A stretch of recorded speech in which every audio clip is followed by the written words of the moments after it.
Senhora Presidente, ao completar a primeira metade deste ano legislativo, que hoje se encerra, gostaria de estar aqui ressaltando os grandes feitos em prol do nosso povo, da nossa gente, em prol do povo brasileiro.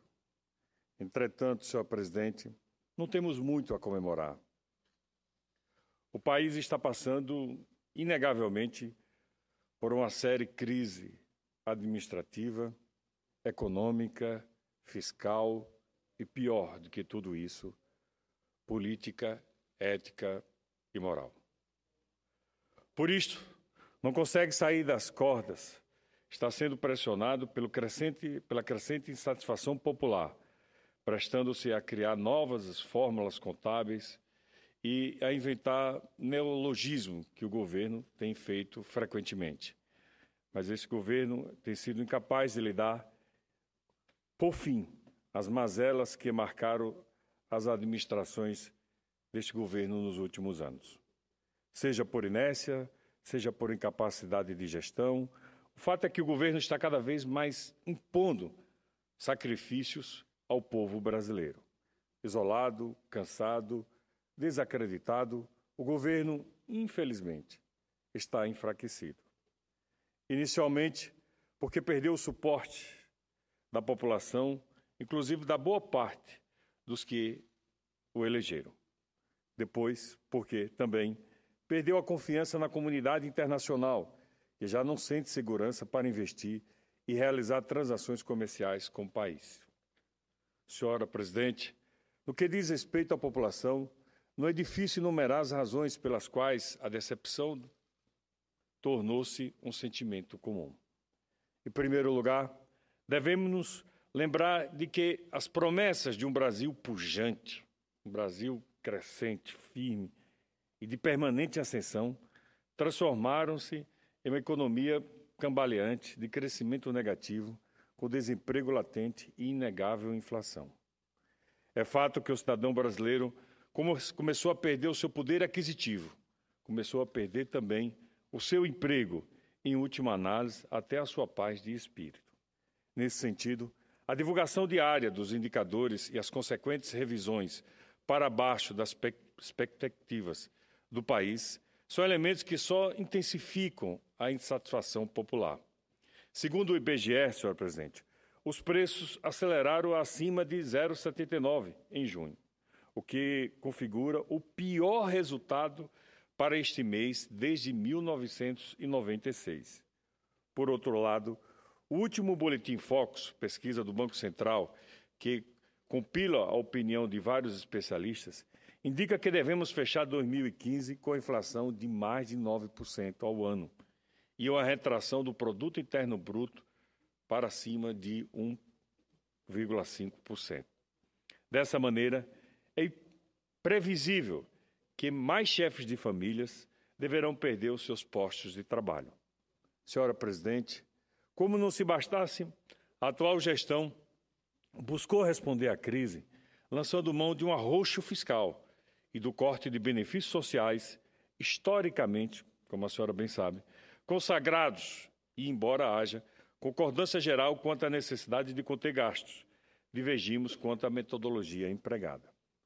Ao invés de cortar na própria carne, dando um bom exemplo, enxugando gastos públicos, melhorando a qualidade do gasto, o governo optou por impor sacrifícios a todos os cidadãos, em especial aos mais pobres. E isso é extremamente ruim, ouso a dizer perverso. Não posso crer, senhora Presidente, que não seja eliminado os mecanismos de proteção aos trabalhadores no momento, sem que o desemprego campeia, majorando as tarifas públicas quando a inflação cresce e elevando a taxa básica de juros no momento em que a economia se encontra, com que o governo conseguirá afastar uma crise que há muito se avizinhava. Ademais, no primeiro semestre, milhões de brasileiros perderam com a escassez de água e de energia.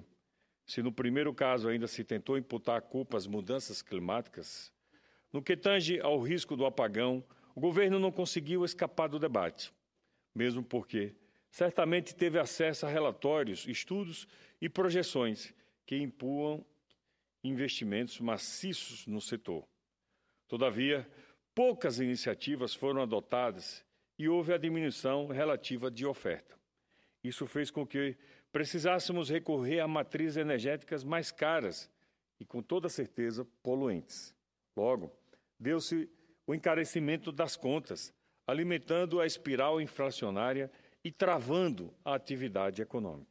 Assim, o risco de blackout foi, ao mesmo tempo, causa e efeito de algumas das dificuldades enfrentadas pelo país em 2014, intensificadas nos primeiros meses deste ano.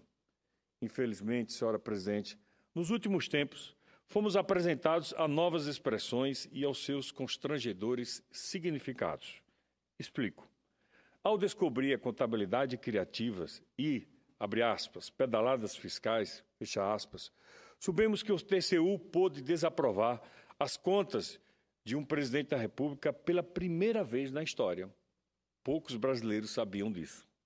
É também com muita tristeza que estamos vendo a maior empresa brasileira ser noticiada na imprensa mundial, devido ao gigantesco esquema que a dilapidou por anos a fio. Como ainda não se conhece a extensão do rombo da Petrobras e a amplitude da maquiagem contábil, vivemos dias de permanente expectativa quanto ao futuro da empresa e quanto ao futuro de todos nós brasileiros. Nessa era de incertezas, parece claro que investidores e analistas estão reticentes em relação à economia nacional. Prova inconteste disso é o incremento no fluxo de capitais que deixam o país mês a mês. Segundo o Banco Central, cerca de 6,7 bilhões de dólares saíram do Brasil entre maio e junho, senhor presidente. Esse número chama atenção em um momento de alta taxa de juros, promovida, entre outras razões, para atrair capital estrangeiro.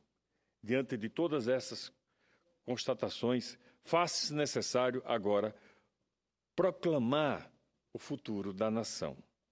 É hora de trabalharmos com seriedade e determinação pela reforma tributária, senhor presidente. O país não pode, não suporta mais não termos uma reforma tributária. Com seriedade, com determinação, pela recuperação da economia, pelo resgate dos postos de trabalho, pela promoção de um amplo e restrito pacto social.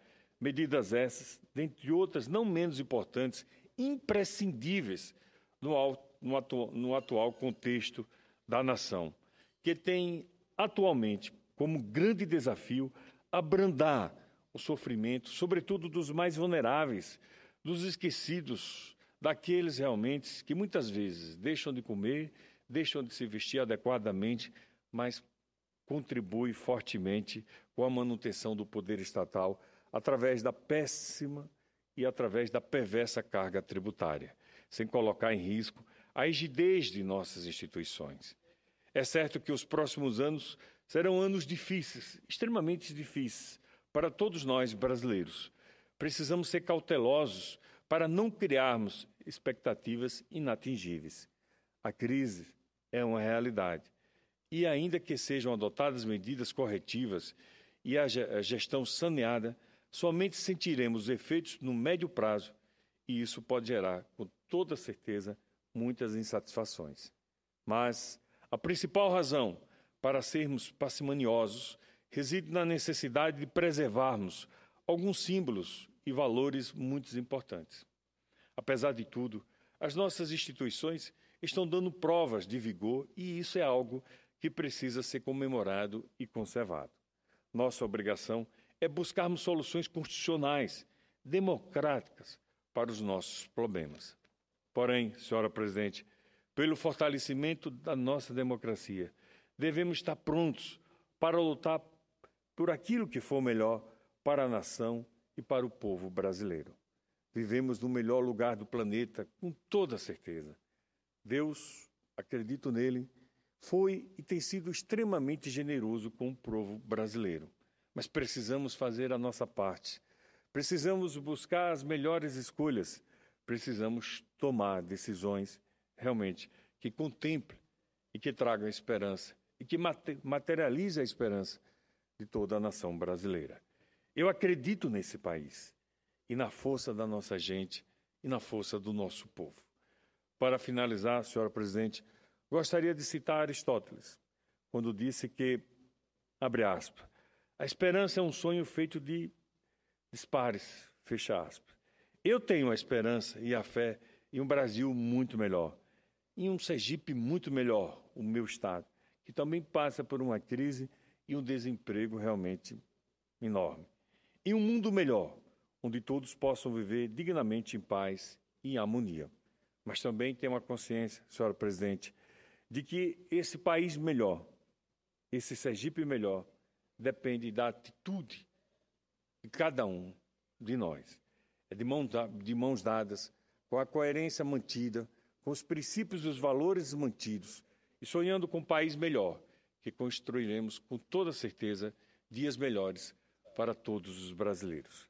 Terminamos esse primeiro semestre não com as conquistas que precisávamos ter conseguido, não com as vitórias que imaginávamos ter conseguido no início do ano legislativo. Terminamos o primeiro semestre, senhora presidente, sem aprovar a LDO, o que eu considero um verdadeiro absurdo. Recesso branco, isso não deveríamos ter. Só deveríamos sair daqui depois de aprovada a LDO. Mas, infelizmente, alguns pensam diferente e, por isso, não aprovamos a Lei de Diretrizes Orçamentárias. Mas vamos continuar a nossa luta. Que Deus nos ilumine, que Deus nos mantenha as nossas convicções e possamos ter, com toda certeza, não um segundo semestre carregado de tumultos e de incertezas, mas um segundo semestre carregado de esperanças, e que essas esperanças sejam materializadas e, portanto, convertidas em dignidades para todas as famílias brasileiras. Digo que trabalhamos muito, mas com toda certeza e com toda convicção, não conseguimos aprovar nesta casa, nem na Câmara, aquilo que o povo brasileiro esperávamos que aprovássemos ou que tivéssemos conquistado ao longo desse primeiro semestre. Cada um de nós está aqui, senhor presidente, para cumprir uma missão. A missão de ver esse país chegar à dignidade merecida e desejada por cada povo, por cada cidadão brasileiro. Espero que possamos continuar contribuindo, continuar cumprindo a nossa missão e que o segundo semestre seja muito melhor do que realmente foi ou está sendo esse primeiro. Muito obrigado, senhor presidente.